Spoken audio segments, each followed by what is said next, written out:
Greetings, television lovers. Filmholmes here with another rendition of Too Much TV.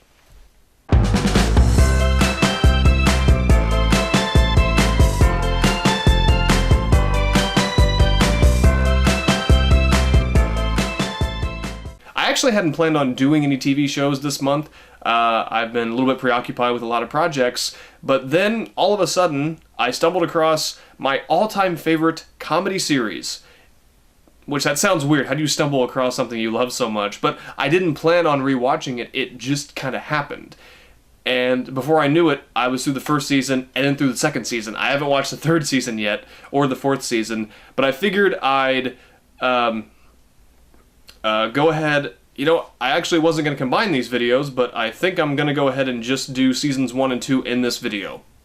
That's what happens when you don't script these things, folks. You can just make decisions like that in an instant. So, the series I am talking about is Arrested Development. Like I said, my all-time favorite comedy series, and I've rewatched seasons 1 and 2, so I will give a quick summary of these two seasons and give my ratings. Let's start with the epic Season 1 of Arrested Development.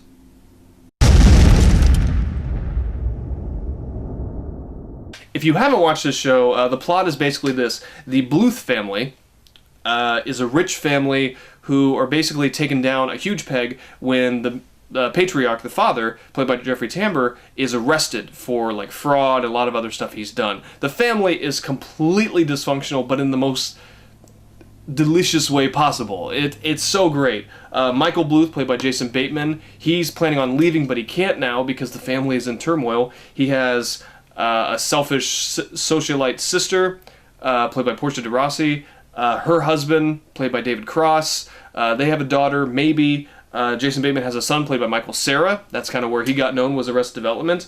Also another brother, played by Tony Hale. Will Arnett plays the other brother. Every character, and of course the mom. I'm going to forget her name, and I can't believe it. She's also on Archer. One of my favorite actresses. I can't remember her name. I feel bad about that. But this is about as perfect of a comedic cast as you can get. This cast is magnificent. The casting for the show, and not just them, but the guest stars, side characters, everything is pitch perfect. But what makes this show, I mean, this first season, if I had to only take one comedy series with me, like a season, it would probably be this one. And I like a lot of TV shows, I like a lot of comedy TV shows, but this one takes the cake. The timing of the humor, the characters, the scripts, are just wonderful. Some of the best written television comedy, some of the best written comedy I've ever seen. And every episode is good. And season 1, the pilot episode, is one of the greatest ever. And the first season won Best Comedy Series, Best Directing for the Comedy Series for the pilot, and Best Writing for the pilot. Unfortunately, the series never really found its audience. It's become a huge cult hit, and over the years, it's gained a large following, so much so that they plan on making a movie, and they still do, but they also did a season 4. And as far as I know, they're still working on a season 5, at least I hope so. So the show has its audience, and I'm one of its biggest fans. But the first season, it's hard to kind of say, like, what a favorite episode is or anything, because I like every episode. Every episode stands out. Every episode is classic. It's hard to say, like, what's your favorite? I mean, from beginning to end, this first season is one of the most perfect first seasons of television I have ever seen in my life. And that's really all I can say about it. If you haven't watched it, it's on Netflix. That's why I started rewatching it. I have all 4 seasons on DVD, but I just happened to see it on Netflix. I decided to try to watch the pilot episode. It's been a few years, and before I knew it, I was into season 2. And then before I knew that, I was into, you know, I couldn't stop. But I mean, the jokes, the quick gags, everything. I mean, I rewatched it and I saw things I had never seen before. Like jokes I hadn't noticed before, and that's what a great comedy show does. You know, it makes you want to rewatch again because you missed something, because it's that quick and that clever. But I can't even talk about favorite episodes. I mean, everything is so good. Buster, the brother, he's hilarious, just kind of dumb, and, you know, a mama's boy. Will Arnett, the magician, he's hilarious. The father in jail, some of the best comedy of the whole series is when he's in jail, and he enjoys it. And how he's very smart, but also very dumb. And the mother is such a bitch, but I mean that in the most flattering way possible. She plays it perfectly. She basically is just playing Mallory Archer, the live-action version, which is just wonderful because I'm a huge Archer nut.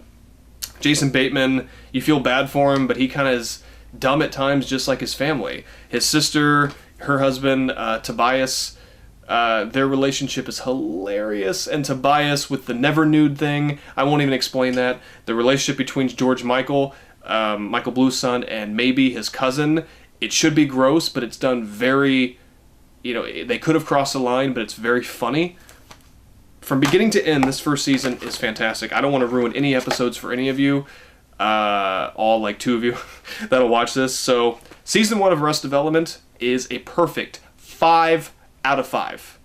And I usually don't say perfect, but to me this first season is perfection. So real quick, let me talk about season 2 of Arrested Development. So season 2 was shortened a little bit. The first season was 22 episodes, season 2 was 18, then season 3 was 13, and season 4, which came out a few years ago, was I think 15 or 16. So they kept lowering it because it wasn't a huge ratings blockbuster. But this, again, is about as perfect as you can get. It really, really is. I probably could have just went ahead and done the first 3 seasons. The 4th one I've only watched once. But I've watched all 3 seasons numerous times, but I want to rewatch the 3rd season, so the next one I'll probably do like seasons 3 and 4 together. But season 2 picks up where season 1 left off. I don't want to ruin anything, but basically, like, Michael is going to leave. And that's all I'm going to say. But again, I can't pick any favorite episodes because they're all my favorite episodes. Every episode means something. The jokes, the timing, the cast, the guest stars, everything is just beautiful. I could rewatch this series a million times, and I plan to. Hopefully I live to be 90, 100, and I do watch this series 100 times because it is one of the greatest comedy shows ever in history. The stuff done, them trying to keep the father out of the limelight, God, there's so much I could talk about, but I don't want this video. This video could be 5 hours long because I could talk about every episode. And I don't want to do that. I just want to give you the idea of what Arrested Development was. And Season 2 is very much like Season 1. Kind of the same problems, some different things, like Maybe goes to work at a film studio and they don't know her age, and she gets past it by always going, "Marry me!" And they get uncomfortable and they walk away. It's really funny. Her and George Michael's relationship. George Michael dates this girl, Anne, that Jason Bateman despises. It's really funny, and no one likes her, and she's not memorable, but George Michael, for some reason, likes her. Will Arnett with his magic stuff again. Tony Hale has... His character has a great storyline with going into the Marines. It's really funny. Tobias with the Blue Man Group. I mean, it's just... What can you say? It's... I'll go and say it. Arrested Development Season 2, perfect 5 out of 5. It really is, and I don't want to go into specific episodes, and that's hard on this show, because a lot of people that review this stuff, they'll go into spoilers. I don't want to do that. I want to give you the sense of how excited this show makes me, how good it is, and that you need to go watch it. This show should still be supported so they keep making new seasons, because it's all for the fans. It's a cult show, and it's kept it alive. Kind of like Firefly. It's kept it going, you know, and that's why they can make comics and stuff like that. So please, if you haven't watched this, that's the first 2 seasons. I just didn't want to give away too much, but in another video, I'll do seasons 3 and 4 together and wrap this up. But anyway, that was Too Much TV with me, Filmholmes. Hope you enjoyed it. Please go watch this show. It is on Netflix. Almost everyone in the world has Netflix, so you can watch it. All 4 seasons are on there. So, I probably got some more TV I gotta watch and then talk about, so I will see you in the next video. Take care.